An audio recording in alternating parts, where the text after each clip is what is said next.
The economy is, to use the technical term, fucked. So what can we do? This week, Transport Secretary Philip Hammond floated his big idea: drive faster. He suggested putting the speed limit up to 80 miles an hour. Why? Because safety isn't everything, and shorter journey times are good for the economy. Of course, if one person is late for a meeting, that's not as bad as someone dying. I'd probably say the same about 300 people being late for meetings. But if 10 million people are late for meetings, maybe it would be better if someone died? Possibly. It depends what the meetings are about.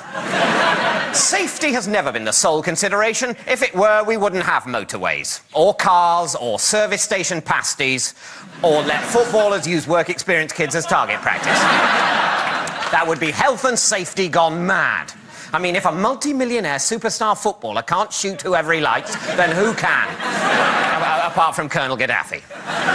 The fact is that politicians have to make life-or-death decisions all the time, and they can't always come down on the side of life. The NHS isn't a bottomless pit. I wish it were. You could literally shovel the bodies in and be done with it. So, what price human safety? Philip Hammond says we need to decide speed limits on a rigorous cost-benefit analysis basis.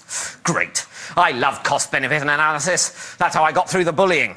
So let's say the cost is journey time and the benefit is fewer deaths. By advocating a higher speed limit, what he's saying is that the value of a human life has fallen.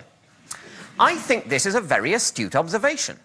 After all, there are more people than ever, and there's a shortage of jobs and houses.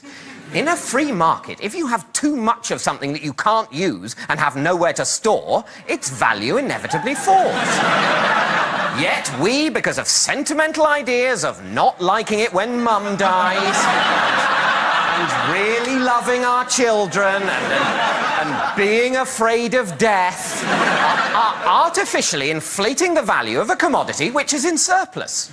I agree with Philip Hammond that the sanctity of human life is a gold standard that we can no longer sustain. The latest road death figures are the lowest on record. This is a disgrace. What is this imprudent decline in human tragedy costing our economy? Desperate times call for desperate measures. The Pelasgians, an ancient Greek people, used to sacrifice every 10th child during times of crisis.